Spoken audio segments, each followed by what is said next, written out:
All right, Mr. Henry here. As I'm sure you know, I'm back. So let's look at another example here. Say we have a triangle there, okay? Let's say we're looking for, and it's a right triangle, always right triangles. Let's say I know this is 14 and this is 23, and I want to find angle x. Okay, so we start like we always do here. Across from the right angle is the hypotenuse. Circle the reference angle. Across or opposite that is the opposite. What's left is adjacent. And again, if you need to pause these videos, slow them down, whatever, I would encourage you to do that. So what I see here is I care about opposite and I care about adjacent, okay, which happens to be tangent. So what I'm going to write is the tangent of my angle. I don't know what that angle is, and it's opposite over adjacent. So 23 over 14.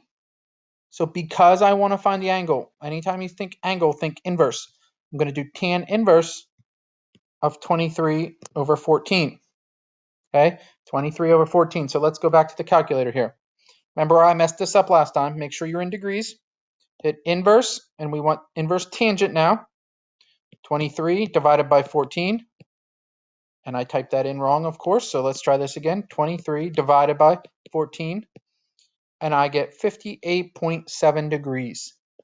Okay, so I go back over here. Now I know x equals 58.7 degrees.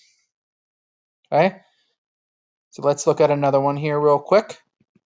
I'm going to erase all this stuff. I don't know if this is the quickest way, but it's the way I'm doing it. Hopefully you're all staying healthy, staying safe, not missing me too much.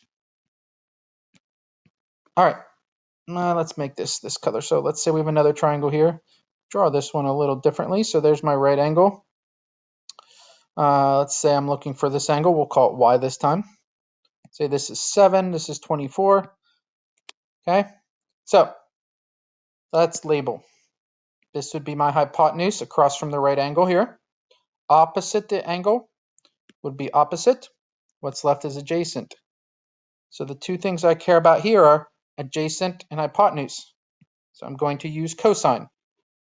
So remember, it's always cosine of the angle equals adjacent over hypotenuse.